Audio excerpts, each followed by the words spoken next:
रहीम अस्सलाम वालेकुम नादरीन, आप यूट्यूब चैनल देख रहे हैं। मैं इमरान खान हूँ।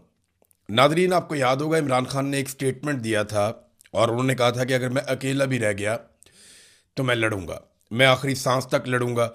इस लड़ाई में अगर मैं अकेला बच गया तो फिर भी मैं मुकाबला करूंगा, मैं पीछे नहीं हटूंगा।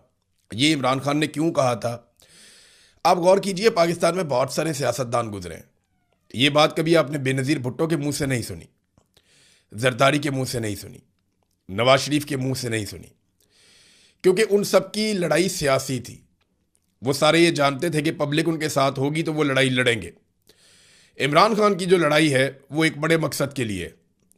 और इमरान खान ने ये पहले कहा था कि मैं अकेला भी रह गया तो मैं लड़ूंगा, और वो साबित कर रहा है। अब अमली तौर पे अगर मैदान में कोई आदमी बचा है जो डट कर सामना कर रहा है तो वो इमरान खान है। बाकी लोग आवाज़ उठाते हैं, जोर लगाते हैं, कोशिश करते हैं, लेकिन इसके बावजूद कोई और रास्ता बचा नहीं इमरान खान के पास कि वो इस रजीम के खिलाफ लड़े या इसके साथ डील करे। अब दो ही चीज़ें रह गई है ना। इमरान खान के बाहर आने का कोई तीसरा रास्ता तो है नहीं। या तो डील की जाए इसी एस्टेब्लिशमेंट के साथ, या फिर इमरान खान साहब इस एस्टेब्लिशमेंट को शिकस्त दे दें और डटे रहे, खड़े रहे इस एस्टेब्लिशमेंट के खिलाफ। फिलहाल कोई काबिल जिक्र जद्दोजहद अभी बाकी नहीं है और इमरान खान के नाम के ऊपर सिर्फ जलसे जुलूस हो रहे हैं। जो इमरान खान ने स्ट्रीट मूवमेंट का कहा था वो अभी तक शुरू नहीं हुई। सुहेल अफरीदी भी अब उसी तरह की तनकीद की जद में आ गए हैं जैसी तनकीद अली अमीन गंडापुर पे शुरू हुई थी गुज़िश्ता साल। बस उसी तरह के हालात अब सुहेल अफरीदी के भी होते चले जा रहे हैं और वो बहुत तेज़ी से उस तरफ बढ़ रहे हैं, क्योंकि स्ट्रीट मूवमेंट में इमरान खान साहब ने जो हुक्म दिया था उस पर अमल दरामद नहीं हुआ और वो कोई भी तहरीक शुरू करने में कामयाब नहीं हुए। और उनके पास सबसे आसान तरीका ये है कि वो कह देते हैं कि जी तहरीक तहफ़्फ़ुज़ आईन पाकिस्तान से जाकर मिलो, उनसे पूछो क्या करना है, हम तो जनाब उनके इशारे का इंतज़ार कर रहे हैं। लेकिन मैं एक हकीकत आपके सामने रखता हूं कि अगर तहरीक तहफ़्फ़ुज़ आईन पाकिस्तान आज भी कहे ना कि सुहेल अफरीदी 10 लाख आदमी लेकर आप इस्लामाबाद पहुंचे, तो मुझे नहीं लगता कि वो 50-60 हज़ार आदमी से ज़्यादा इकट्ठा कर पाएंगे इस वक्त भी।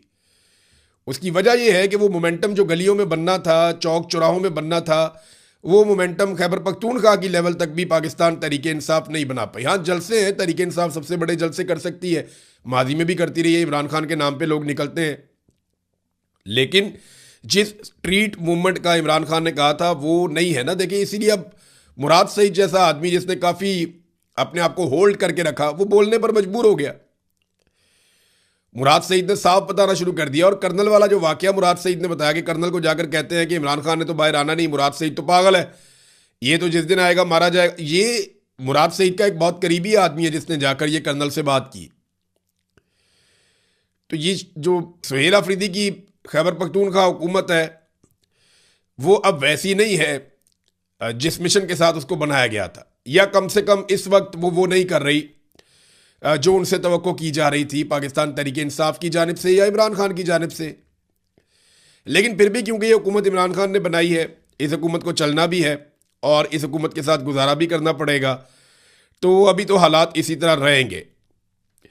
इमरान खान साहब को अगर कोई अदालतों से रिलीफ की तवक्को थी तो याद रखिएगा कि वो 26वीं और 27वीं आईनी तरमीम के बाद ख़त्म हो गई। मैंने कई मरतबा आपको ये कहा था 26वीं और 27वीं आईनी तरमीम से पहले कि जिस दिन अदालतों में ये केस जाएगा उस दिन ये रद्दी की टोकरी में जाएगा। चाहे वो अलकादर वाला हो, चाहे वो तोशा खाना वाला हो, चाहे वो इद्दत वाला हो। इद्दत वाला तो गया ना, रद्दी की टोकरी में गया। साइफर वाला भी गया, रद्दी की टोकरी में गया।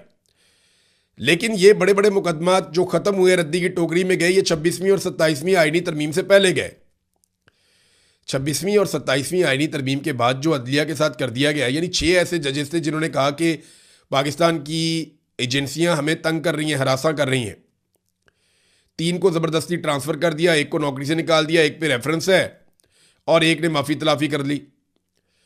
ये तो इन्होंने निशान इबरत बना लिया, जजों से बदला ले लिया और पूरे निज़ाम को पैगाम दे दिया कि हमारे खिलाफ जो भी जाएगा उसके साथ हम यही करेंगे।